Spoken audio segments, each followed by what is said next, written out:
How's it going, YouTube? This is Franco. I'm back here on my life and finance series that I've been going and making a few videos on from the last week or so. And I wanted to cover something that may have been talked about in other finance videos. It's a common term when you look at your own finances. It's very common. I just wanted to cover it to give you guys some advice and even using some experiences in my own life, how this has affected me in different ways. And the term that I'm gonna cover is lifestyle creep. It's kind of self-explanatory in its own name, but essentially what lifestyle creep is let's say you just got a promotion at a job and your wages increase, like your wages get doubled, and instead of saving more than you used to, you end up spending more. In your life it might look different from other people, but at least for me, when I was getting more wages, I was spending more on eating out. And eating out slash door dashing really adds to your finances.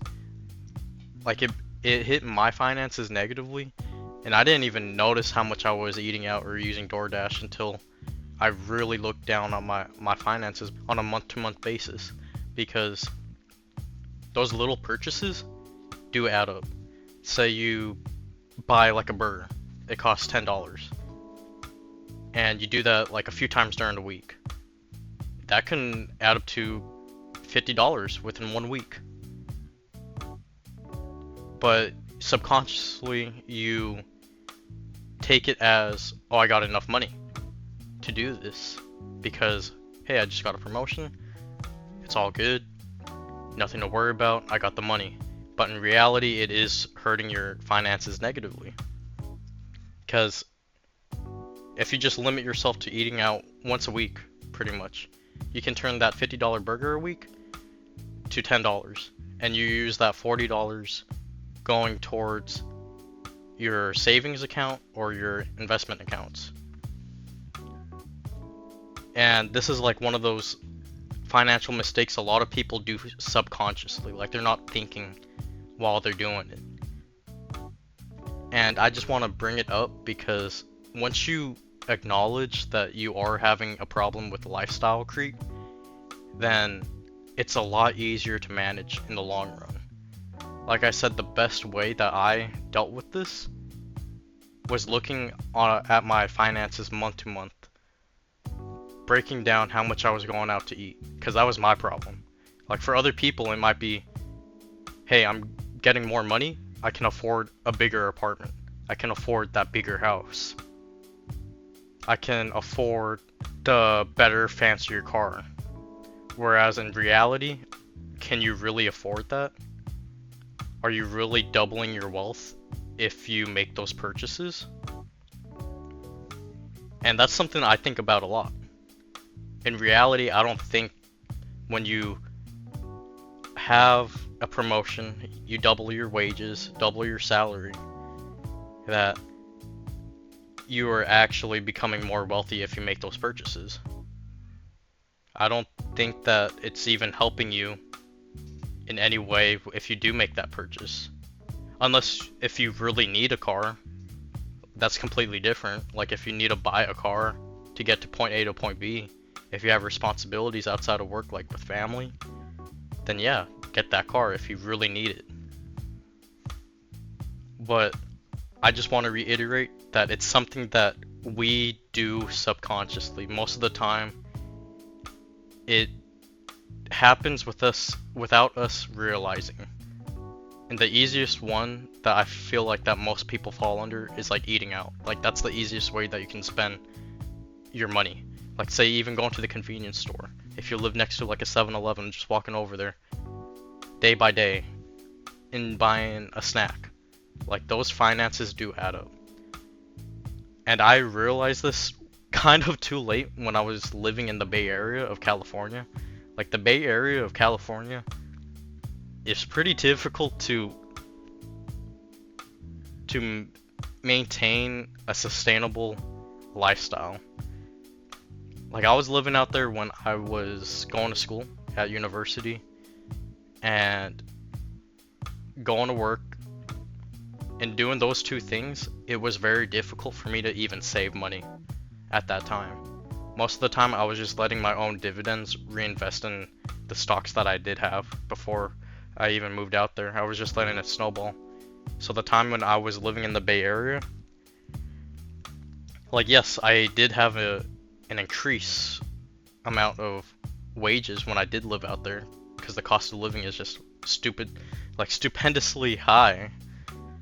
It really is that high. Like, say you can get a fast food job for 25 bucks an hour out there on average, something close to that, or a auto detailing job, which I was working close to like $23 an hour.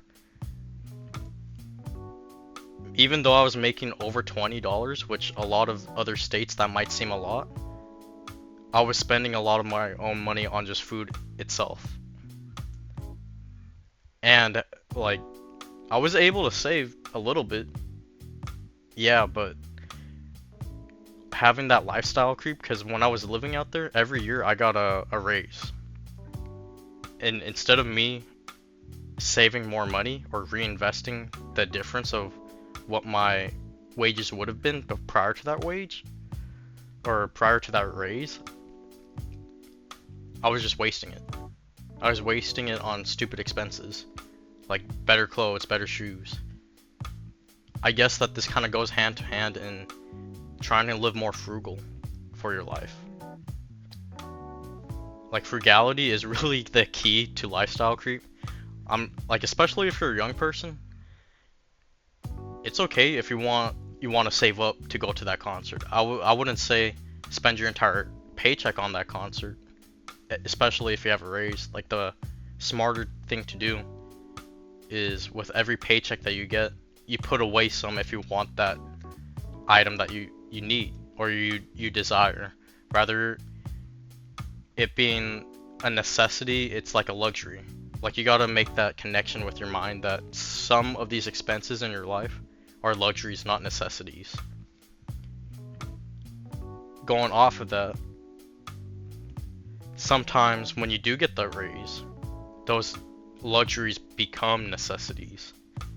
And that happens subconsciously too.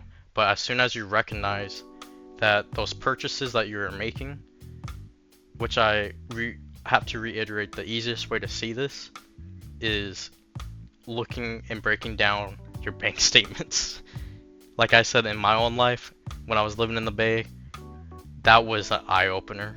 It was a major eye-opener for myself to see how much money I was actually wasting. Especially any extra cash that I got, I was spending it on weed. I was just buying a ton of weed because I was a pothead. I realized that any type of cannabis product is a major financial mistake that I have. Like, if you need it medically, it's okay. If you do it recreationally, just limit yourself. Me, on the other hand, I couldn't. I will admit that I was addicted. Like, I'd be spending a few $100s on cannabis products within a given month, and I could have saved that on savings or reinvesting it into the market. And a lot of that came from the increased wages that I obtained while living out there, because I was so used to getting paid below 20 bucks an hour where I previously lived. So moving to the Bay and getting paid this much money, especially at a young age, I wasn't thinking. That's like something I would go back in time to try to prevent myself from doing, is quitting weed and watching how much I spent on food, like dining out, because home cooked meals always beat everything else. You can always meal prep, ration it, save money that way.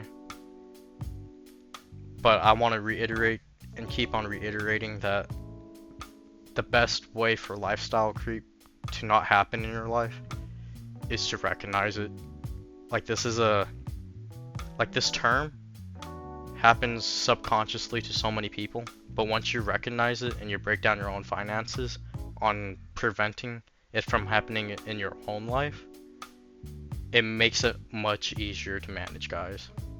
And I hope that you enjoyed this video. That's all I have to say about this term, lifestyle creep.